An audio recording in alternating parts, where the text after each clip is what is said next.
শুনলাম ওইটা বন্ধ করে আমার আসছে হ্যাঁ বলো। তো বন্ধুরা আজকে দেখো আমাদের লাঞ্চ মেনুতে কি কি আছে। এটা হচ্ছে ভাতের সেদ্ধ লাউ পাতা দিয়ে, আগে একদিন খেয়ে খুব ভালো লেগেছিল, তার জন্য আজকে আবার লাউ পাতা দিয়ে ইলিশ মাছ ভাপা। ভাপা তো নয়, ভাতে। 4 ঘন্টা লাগছে খুলতে। এটা অনেক গরম বাবা, 4 ঘন্টা কেন 5 ঘন্টাও লাগতে পারে। ওই দিন তো খুব ভালো খেয়েছিলাম। কি গরম, এই দেখো একদম মাখনের মতো সব গলে গেছে। এত গরম কেন? প্রচন্ড গরম বাবা, এই হাতে মাত্র তো তোমার নামিয়েছি। এই হাতে দেখো, লাগবে এই বাবা রে। আহ সব আরামসে। খুলে গেল, সব খুলে গেল, কিন্তু মাছ এরকম ভাপা তো একদম নরম হয়ে গেছে। তো এরকম করে আমাদের মাছ ভাপা হয়ে গেছে। এটা আছে দেখো কচু দিয়ে চিংড়ি।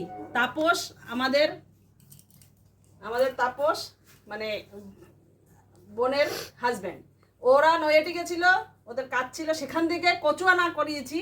ও কচু দিয়ে মানে আমি বোন কচু দিয়ে খেতে চেয়েছি ইলিশ মাছের মাথা, তার জন্য আজকের ইলিশ মাছের মাথা করিনি, ইলিশ মাছ ভাপা করেছি।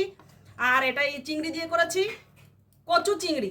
এটা হচ্ছে নারকেল চিংড়ি, মানে নারকেলের দুধ চিংড়ির মালাইকারি। এটা হচ্ছে পার্শে মাছ ভাজা। আর আছে ভাত, যেহেতু এর মধ্যে দিয়ে দিয়েছিলাম মশলা, তার জন্য মশলার কালারটা। আর এটা হচ্ছে, এটার মধ্যে দেখাও, এটার মধ্যে এটা হচ্ছে হান্ডি চিকেন করেছিলাম, এটা একটু বেঁচে আছে, কালকে বাচ্চারা খেয়েছে, তার জন্য সবাই খেয়েটে ওইটুকু বেঁচে আছে। এখন যদি কেউ খায় খাবে, নালে বাদ যাবে। কেন খাবে না? খাবে খাবে তো বন্ধুরা দেখা হচ্ছে নতুন আর একটা লাঞ্চ মেনুর সঙ্গে তোমাদের সঙ্গে। ততক্ষণে তোমরা সবাই ভালো থেকো। আর এই এখনকার মতো টাটা।